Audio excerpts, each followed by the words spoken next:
So there's been a lot of talk out there surrounding Modern Warfare 3 and a lot of the sort of pros and cons with the game. I've even myself made a video calling it essentially a $70 DLC, and it's got myself and a lot of other people wondering whether or not they should buy the game. So today I pretty much just want to try and answer that question for as many of you guys as I can. If you are new to the channel, be sure to hit that subscribe button and turn on those notifications, and be sure to check out the new gaming channel as well, Sammy Boy Gaming. There is going to be plenty of Spider-Man 2 content on the way, and we're going to be doing a setup tour at 1K subscribers, so be sure to go and check that out. But with that being said, let's get stuck right into it. Now, it is a bit of a difficult situation when it comes to this game, because while it is probably one of the best COD games in maybe 5 to 10 years, in my opinion, it does also have a few areas that I think are really lacking, to where it makes the game sometimes feel a little bit unworthy of my money in those situations. Now, overall, the game did improve on Modern Warfare 2, in my opinion. I definitely think it is a better game. And so a quick answer here is that if your metric is a game is worth it, if it is better than the last one, then this game is probably worth it in that case. If you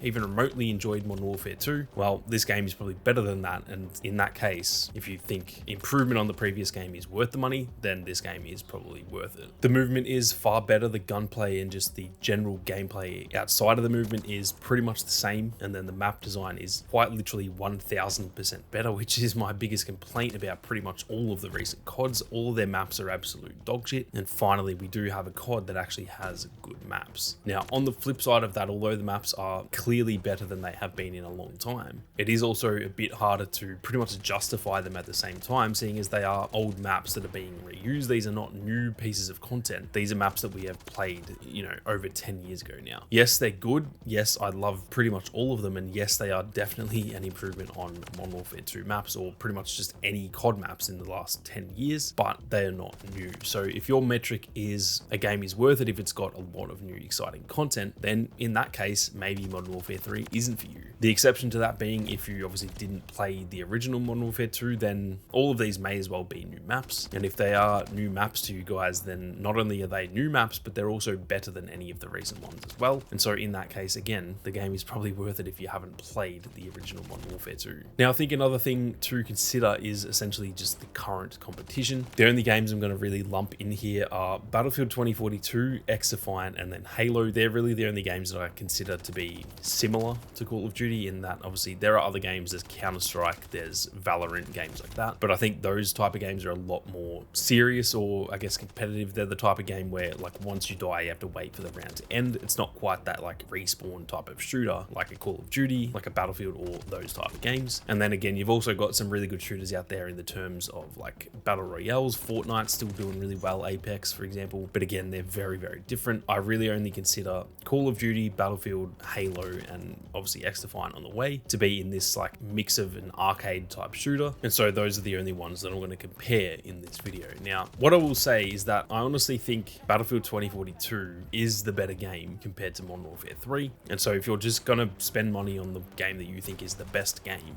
I honestly would recommend Battlefield over Call of Duty, which I know sounds crazy. I know a lot of you who would have seen the launch of 2042 are probably sitting here saying, how could you possibly say that? That game is obviously garbage. The thing is, it is no longer garbage. It was absolutely garbage at launch, but nearly 2 years on, in fact, it'll be 2 years this month, that game has drastically turned around from what it was at launch. And so, like I said, I actually think that that game is objectively better than Modern Warfare 3, which, to be fair, it's had a 2-year live service. It probably should be better in that sense. And so, like I said, if you're just going to try and buy the best game, I would actually recommend Battlefield 2042 and save your money on Modern Warfare 3. Now, the difference between that and if you have played a bit of Battlefield is that even though I do think Battlefield is the better game, for me personally, for example, I've been playing it for 2 years. And so even though I do think it's better, I need something new. I'm definitely getting bored of Battlefield 2042. I've been playing it for 2 years, like I said, and I need something new and exciting. And so even though I think it is the better game, I'm actually going to say that I think Modern Warfare 3 in that instance is probably more worth the money, simply because it's new and exciting, whereas Battlefield isn't really new and exciting anymore. It's definitely the better game, but the novelty has kind of worn off, at least for me anyway. So like I said, comparing it to Battlefield 2042, it also does have multiple perspectives there. If you've never played either of these, if you haven't played Modern Warfare 3 and you haven't played Battlefield 2042, I would honestly recommend getting Battlefield over Modern Warfare 3, whereas if you've played even like a little bit of Battlefield 2042, then in that instance, I would probably recommend Modern Warfare 3. Now, in terms of X-Defiant and then also Halo, both of those are free to play. So what I'll say is Halo Halo's been out for a while. It did have a very rough launch. It's been turning things around, but it is still, from what I've heard, not in the best state. It's just definitely headed in the right direction finally. And then obviously X-Defiant isn't currently out yet. What I will say about both of those games is that anyone, and obviously not so much anyone, because if you're on PlayStation, you unfortunately can't play Halo, but let's just use X-Defiant as the example. Any single person who likes shooters, you may as well try X-Defiant. At the end of the day, you may find your favorite shooter of all time. You may fall in love and you may play it every single day, and it's free. On the flip side, you may download it and think it is literally the worst game that has ever been created. And at the end of the day, who cares? Just delete it and get a different game. So it's a bit harder to compare them in terms of Modern Warfare 3 and say X-Defiant, because one of them is free. So that is obviously the right option. You should get it anyway. Even if you get Modern Warfare 3 and play it every single day, you may as well also play X-Defiant. But it is probably also worth, I guess, accounting for that when you're trying to figure out if Modern Warfare 3 is worth the money, because it is worth keeping in mind there's a free to play,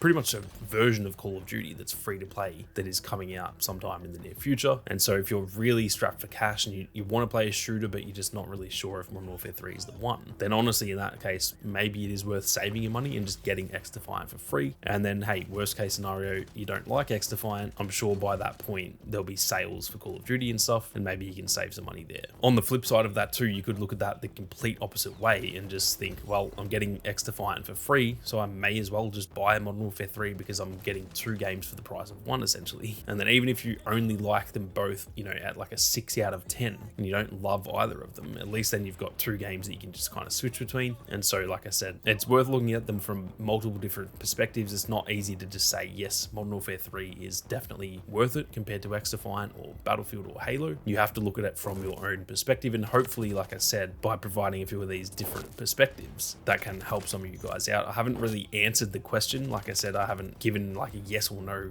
answer to this question because I don't think it is that simple. But as I said, hopefully by providing some of these perspectives, it helps you in your own situation, and that will hopefully lead to you being able to figure out if it is worth it or not. Now, to finish, a lot of people will pretty much say, like, you know, you called this a $70 DLC, why would you buy it? Don't give them your money if you don't think it's worth it. And that in itself is a bit of an answer. And while I do agree, and I do think that that is absolutely logical, that I personally have actually said, I think this game is probably not worth $70, yet I'm probably going to buy it. I know how hypocritical that sounds. The thing with that is that it is so simple to, on paper, just say, yeah, I'm going to boycott the game. I'm not going to buy Call of Duty anymore. I'm going to stick it to Activision and not give them the money that they want. Well, that sounds great, but at the end of the day, all I'm getting is I'm not getting a game. And to them, what's $70? They do not care if I don't buy the game. Like, that's absolutely nothing to a company that big. Yet to me, I'm losing out on the game that all my friends are going to be playing. I'm going to be bored because, like I said, I'm pretty bored of Battlefield at the moment. X-Defiant isn't here yet. So I'm just going to be sitting here like, oh, well, I don't really know what to play, but hey, at least I didn't give Activision my $70, even though they've made billions from the game anyway. So the whole idea of boycotting, I do agree with it on paper. And obviously if everyone did it, then I would agree. I'd be advocating everyone boycott this game so that Activision see we want real change and really good Call of Duty games again. I agree with that on paper, but me not buying it does not help solve the problem whatsoever. All that results in is me not having a game that literally every single person I know is going to be playing anyway. So I will also say that if you just want to boycott the game, firstly, like, go for your life. If you don't want to spend the money on it and you want to stick it to Activision, go for your life. Like, that's great. I also think that people who do that generally just miss out on the game anyway, because like I said, probably all their friends are going to be playing and then they're just sitting there like, damn it, I don't have a game to play. So that is worth considering too. If you are considering boycotting the game, I'm not going to say no, because I do think it's a good thing at the end of the day, but $70 to Activision is literally nothing. They wouldn't even notice it if you did or didn't buy it. And so that is worth keeping in mind anyway. But with that being said, hopefully that helps you guys when it comes to figuring out if the game is worth it or not. Be sure to leave comments down below and let us know what your thoughts are on whether or not the game's worth it. I'm very keen to hear them. But with that being said, thank you all very much for watching. You guys have a great day, and I'll see you all out there on the battlefield.